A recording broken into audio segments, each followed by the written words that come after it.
18వ వార్డులో నిర్వహిస్తున్న ఎస్ఐఆర్ కార్యక్రమంలో ఓటర్లందరూ పాల్గొని ఎన్యూమరేషన్ పత్రాలను సరిగ్గా నింపి తమకు సహకరించాలని వార్డు కౌన్సిలర్ శ్రీరామ్ సరస్వతి నరేందర్ కోరారు.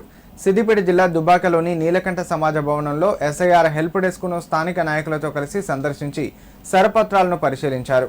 ఈ సందర్భంగా వారు మాట్లాడుతూ సర్ ప్రక్రియపై ఓటర్లు ఎలాంటి అపోహలు పెట్టుకోవద్దని, ఈ ప్రక్రియను వార్డులో అత్యంత పారదర్శకంగా నిర్వహిస్తున్నామని చెప్పారు. వార్డు ప్రజల సందేహాల నివృత్తి కోసం హెల్ప్ డెస్క్ ఏర్పాటు చేయడం జరిగిందన్నారు. అధికారులు కూడా సర్ ప్రక్రియను వేగవంతంగా నిర్వహించి వార్డులోని అర్హులైన ప్రతి ఓటరు ఓటు హక్కును కోల్పోకుండా చూడాలన్నారు. ఈ కార్యక్రమంలో ఏఎంసీ డైరెక్టర్ ఆకుల భరత్, బీజేపీ పట్టణ అధ్యక్షులు Srikanth Yadav, RP, BLO, ward ప్రజలు పాల్గొన్నారు.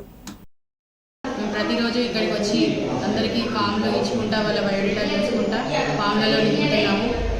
కొందరు తెలుసుకోకుండా వాళ్ళలో ఎవరికి సందేహాలు ఉన్నా ఏమున్నా మా ఇంటికి వచ్చైనా సరే అడిగితే మేము మా ఇంట్లో ఖచ్చితంగా నింపుతాము.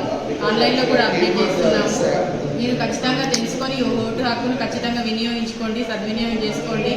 పౌరులకు ఓటు హక్కు అనేది ఖచ్చితంగా మనం ఉపయోగించుకోవాల్సింది, అది మన బాధ్యత. వాళ్ళు కొంచెం ఆన్లైన్ ప్రక్రియ కొద్దిగా లేట్ అవుతుంది కాబట్టి మీరు ఎస్ఐఆర్ ఫామ్లో ఖచ్చితంగా ఓటు హక్కును సద్వినియోగం చేసుకోవాలి. మా ఇంటి దగ్గరకు వచ్చినా కానీ మేము ఓటు హక్కును మీకు బయోడేటాలో ఖచ్చితంగా ఫామ్లు నింపి ఖచ్చితంగా ఆన్లైన్లో అప్లై చేస్తాం.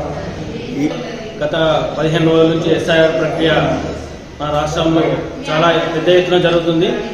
కావున ప్రతి ఒక్కరూ తమ ఓటు హక్కును చూసుకొని ఎస్ఐఆర్ ఫామ్ ప్రతి ఒక్కరు నింపి దీనికి సహాయం చేయవలసిందిగా కోరుతున్నాము. అలాగే మన 18వ వార్డులో నీలకంఠ భవన్లో హెల్ప్ డెస్క్ను ఏర్పాటు చేయడం జరిగింది. కాబట్టి ప్రతి ఒక్క 18వ వార్డు ప్రజలందరూ భారీ ఎత్తున తొందరగా వచ్చి వీటిని సద్వినియోగం చేసుకోవాల్సిందిగా కోరుతున్నాము.